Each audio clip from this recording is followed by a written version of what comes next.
Okay, Title IX. What is it? Title IX was an education amendment that passed in 1972 that states, no person in the United States shall, on the basis of sex, be excluded from participation in, or be denied of the benefits of, or be subjected to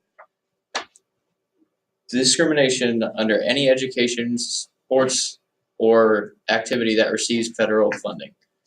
What this amendment was entitled to do was level the playing field for both men and women college athletes. Although some say that this is what it truly did, there's always been skeptics out there who disagree. So today we're going to go over the opposing view, the statistics, the effects on male athletes, and what you have to do to comply with Title IX. To begin with, the opposing view. As I mentioned earlier, it was supposed to level the playing field between men and women athletes. This isn't the case. In fact, it almost gave the upper hand to women athletes. The statistics, according to the Herald Times, state that almost 78% of male athletes were cut from scholarships. This mostly included walk-ons and low-end scholarships. This meaning that all of the high-end players were the only ones receiving money, whereas it used to be almost all college athletes would get some sort of money. Not anymore. Also, people complained that male teams were getting more money.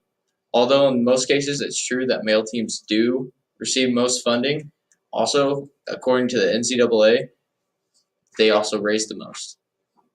It's the numbers. Now, the effect on male athletes.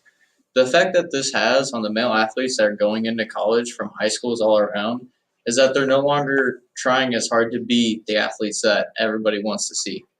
You're not seeing as many superstar male athletes that come out of high school into college.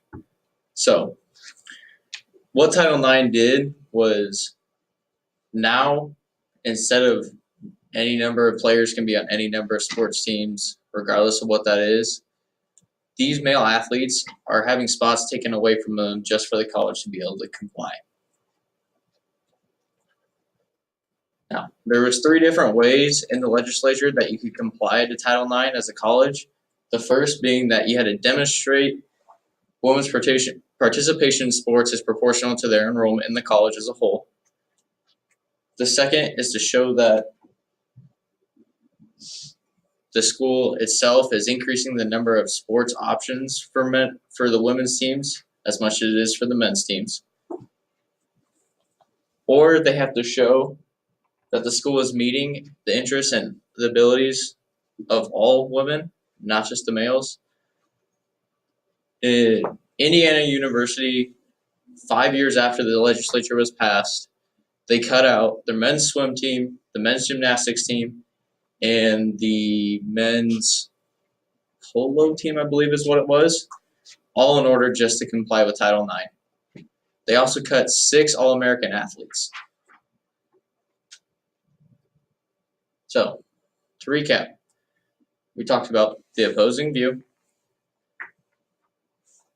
the statistics, the effects on the male athletes, and what it would require a college to comply with Title IX. So, in conclusion, Title IX was a legislature passed in 1972 that was meant to level the playing field for men and women going to college. In fact, it actually turned around and did the reverse of that. But some say that's all right, others disagree. It's just Title IX. Thank you.